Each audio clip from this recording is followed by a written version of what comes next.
Good morning, friends. I just want to give you my weekly update. And as many of you know, last week, some of you shared with me that last week's update was pretty sobering. And as some of you said, it was even kind of hard to watch. But today, actually, I have good news. As I shared kind of my news of the scan last week, we are moving to Plan B. And so we moved to Plan B, and I started a new chemo regime on Thursday. And to be honest with you, we didn't get kind of the cocktail right of the anti-nausea medicine. So the first few days were pretty rough. But I'd say by about Wednesday of this week, I kind of came out of the chemo fog, or what I call more of the nausea fog. And Patty and I have had just a fun week. For those of you who are from Arizona, we've had incredible sunrises and sunsets. And Patty and I have had several picnics, and Patty has been pretty strong as well. And so she's been able to take some walks, and we've been just trying to enjoy as much of the outdoors as we can with kind of this beautiful weather. The other good news is that this chemo regimen is every 2 weeks. So I don't have to go back until December 28th, which means that I get just a Christmas week feeling somewhat normal, whatever that means. And so we're really excited. It's just going to be the four of us. And because it's our off week, we want to find some adventure. So we have some friends holding down the fort with our animals, and we're going to go up to the mountains and try to find snow, even though I don't think there is going to be any. But we're excited to spend some days away from the house and kind of in a new setting in the outdoors and some beauty. I have to say that last week, as I shared the video, and I've shared this before, this happens a lot. As the bad news kind of starts circulating and people start praying, there really is this prayer movement where I start to feel this wave of peace. And this whole week, I have experienced peace beyond understanding. And the image God has given me this week is the image, the ocean, and half my metaphors and imagery is the ocean. As many of you know, I grew up in Florida, kayaking, surfing, fishing, doing anything I can on the beach. And then as soon as I was 18, I want to go to the Pacific Ocean, and so I moved to California. But for any of you who've played in the ocean for any significant time, especially the beach with waves, one of the very first things you learn is how to swim under a wave. If you've ever done this, the waves could be 10 feet or 2 feet, but if you open your eyes and you swim under a wave, you can see the incredible power and force and the turbulence of the wave.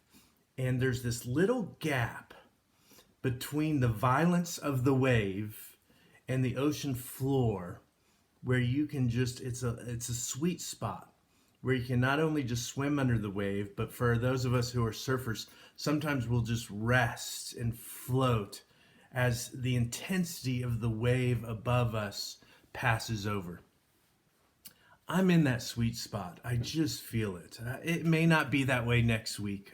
That doesn't mean I don't have fears. It doesn't mean that I'm not stressed out. It doesn't mean I'm not anxious.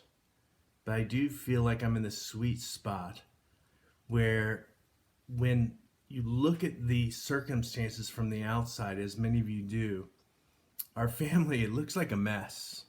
And it is a mess. But I'm not feeling it. I feel this sweet spot where I'm just kind of floating in the sense of trust that God is holding on to me. God's never letting me go, and God is up to something.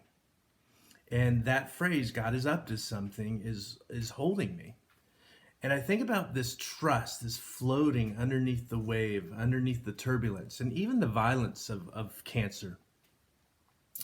I just sense this trust, this really connected to letting go of control.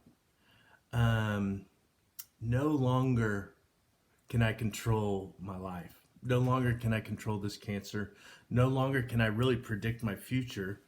And there's some beauty in release where I can't strategize myself out of this. I don't have a 2-year plan. I don't even have a 6-month plan. I just don't know what God is up to.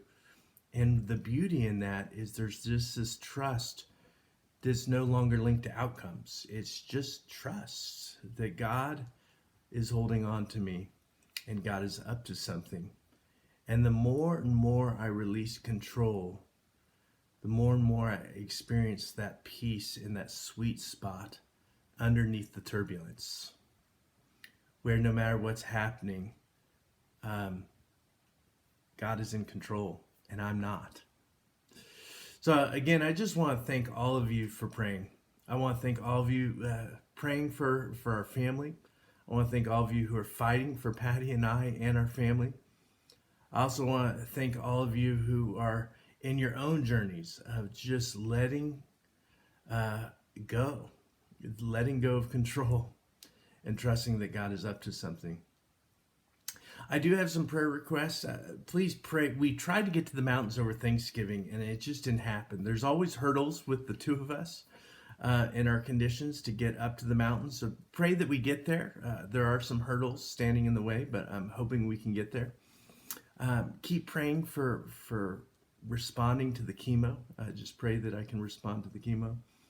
Keep praying for Patty and I and our health and the boys as we just try to spend a week together of just sharing memories and having fun. And that's my prayer for all of us. It's just to experience God's beauty and to enjoy the moment because we just really don't know what's around the corner. Again, I want to thank all of you. Love you guys. Take care. Bye.